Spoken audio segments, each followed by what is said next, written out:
آپ سب کو معلوم ہے کہ عالم اسلام اس وقت غزہ میں جاری اسرائیلی جارحیت پر اضطراب اور غم و غصے میں ڈوبا ہوا ہے۔ ایسے میں دارالعلوم ندوۃ العلماء لکھنؤ کے مقدس اسٹیج سے ایک زبردست بیان آفروز اور حق گوئی سے لبریز آواز بلند ہوئی جو پوری مسلم قیادت کو آئینہ دکھانے والی ثابت ہوئی۔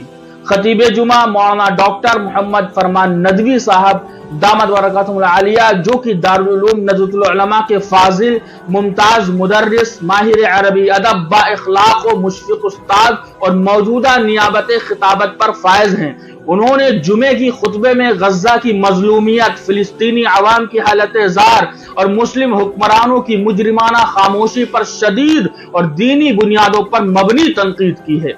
خطبے میں مولانا فرمان ندوی نے زبردست انداز میں یہ کہا، غزہ میں جاری ظلم کو عصر حاضر کا سب سے شرمناک انسانی المیہ قرار دیا ہے۔ اسرائیلی مظالم پر اقوام متحدہ، عالمی میڈیا اور مسلم قیادت کی خاموشی پر افسوس کا اظہار کیا ہے۔ مسلم حکمرانوں کو اسرائیل کے معاون و مددگار قرار دیتے ہوئے کہا کہ ان کی مجرمانہ خاموشی انہیں بھی ظلم میں شریک کرتی ہے۔ آگے فرمایا، یہ وقت صرف بددعاؤں کا نہیں ہے بلکہ عملی حمایت اور بے باک موقف اختیار کرنے کا ہے، ورنہ کل تاریخ ہمیں بھی معاف نہیں کرے گی۔ اسلامی قیادت کی طرف سے صرف رسمی بیانات اور محدود دائرے میں غم کے اظہار کو ذمہ داری سے فرار اور امت کی پیٹھ میں خنجر گھونپنے کے مترادف قرار دیا۔